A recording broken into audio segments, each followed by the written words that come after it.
भगवान का भजन करने के लिए और कर्म का भोग भोगने के लिए। भजन करो, भोग भोगो, पूर्व में करा है, आज भोगेंगे। तो मनुष्य की देह में ही ज्ञात होता है कि हमने कुछ करा होगा इसलिए हमको दुख मिल रहा, हमने करा होगा तो हमको तकलीफ मिल रही, हमने करा होगा तो हमको मिल रहा, कुछ प्राप्त हो रहा। खूब कमाओ, खूब कमाओ, डटकर कमाओ, अपनी कैपेसिटी से भी ज्यादा कमाओ, जितनी आपकी सामर्थ्यता है उससे भी ज्यादा कमाओ। और मेरी मैया लक्ष्मी तुम्हारे यहाँ 2 पांव से नहीं, अष्ट लक्ष्मी पूरी 16 पांव से आए, हम मना नहीं करें, खूब आए, मना नहीं है।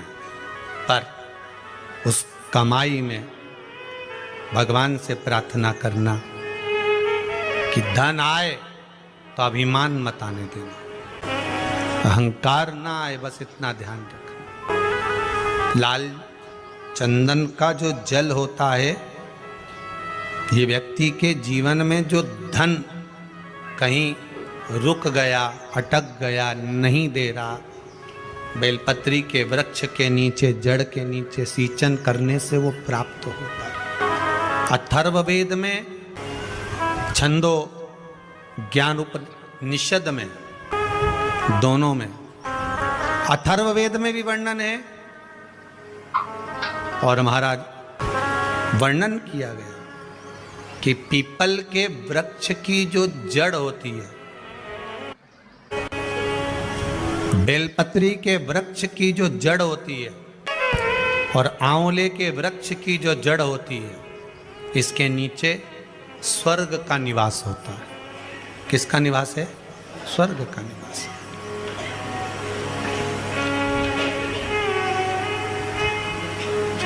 अथर्ववेद में भी कहा और छंदो उपनिषद में भी वर्णन करा। एक पीपल, एक बेलपत्र, एक आंवला, इनके जो जड़ है वो जड़ के नीचे स्वर्ग का निवास।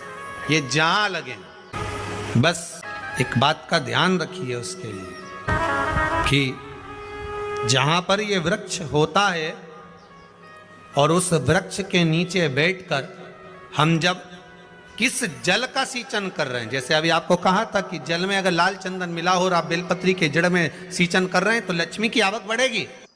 ना अटक गया, नहीं आ रहा, आएगा। पीपल की जड़ में इत्र का जल, पीपल की जो जड़ होती है उसमें इत्र का पानी, थोड़ा सा जल, उसमें थोड़ा सा इत्र का भाग हो महाराज, और आप भगवान पीपल देव, पिपलेश्वर महादेव का स्मरण कर कर पीपल की जड़ में अगर जल चढ़ा रहे हैं और मान लो शरीर में कोई कष्ट हो गया है, शरीर में कोई रोग हो गया है, कोई मालूम पड़े ये हाथ 4 दिन से दुख रहा है या 4 दिन से ये नस दब गई है या ये कमर दब रही है, तो आप 2-4 दिन कर देखो। कलश के अंदर जल, जल में इत्र का थोड़ा सा भाग, पीपल की जड़ के नीचे आप उसका सिंचन करिए पिपलेश्वर महादेव के नाम से। 3 दिन कर देखो। प्रैक्टिकल करने में क्या जाता है? सीवर वाला महाराज झूठ बोल रहा हो तो प्रैक्टिकल करने में क्या जाए, अपने करते रहो। जिन जिन ने प्रैक्टिकल करे उनका रिजल्ट यहां सामने है, जिन जिन ने करे। और अभी और पत्र देगा पढ़ने के लिए हो, अभी कहीं का भजन आएगा जब देख लेंगे। करते रहो। तीसरा महाराज, आंवले के वृक्ष की जड़, आंवले के वृक्ष की जो जड़ होती है इसके नीचे शिव महापुराण की कथा कहती है, विष्णु पुराण कहती है, स्कंद पुराण कहती है महाराज कि भगवान नारायण स्वयं इस जड़ के नीचे अपना विश्राम करते हैं महाराज, इस जड़ के नीचे।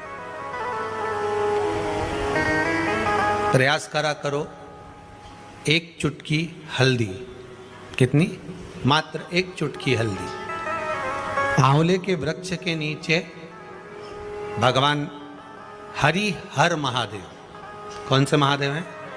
हरि हर महादेव के नाम से रखकर उस पर पूर्व मुख कर कर, पूर्व की ओर मुख कर कर जल समर्पित करना प्रारंभ कर दीजिए।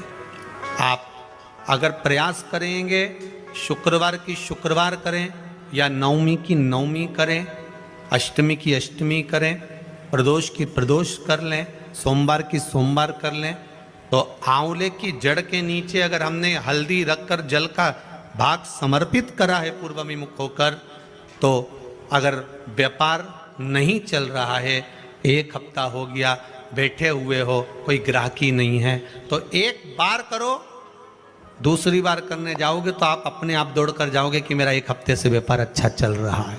आप दूसरी बार करोगे तो आपको ये ज्ञान उपदेश ये प्राप्त हो जाएगा, अपने आप रिजल्ट सामने आएगा कि हाँ, हमने आंवले के वृक्ष के नीचे हल्दी को समर्पित करा था और उसको चढ़ाने के बाद हमने जो जल चढ़ाया है उसका फल हमको प्राप्त हुआ,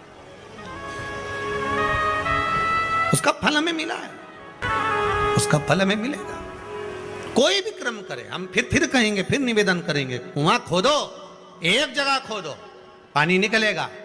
कभी यहां भटक गए, कभी वहां भटक गए, थोड़े दिन यहां आ गए, थोड़े दिन कहीं दूसरी जगह चले गए, फिर तीसरी जगह चले गए, चौथी जगह चले गए, भटक रहे हैं। अब बाबा से विनती करना, अब नहीं भटकूंगी चाहे कुछ भी हो जाए, बहुत भटक ली, सारी दुनिया में जाकर घूमी आई, सबसे निवेदन कर कर आ गई, अब मेरे बस की नहीं बची, अब तो तेरा दरबार है और तेरा भजन है, इसके सिवा कुछ नहीं करूं। श्री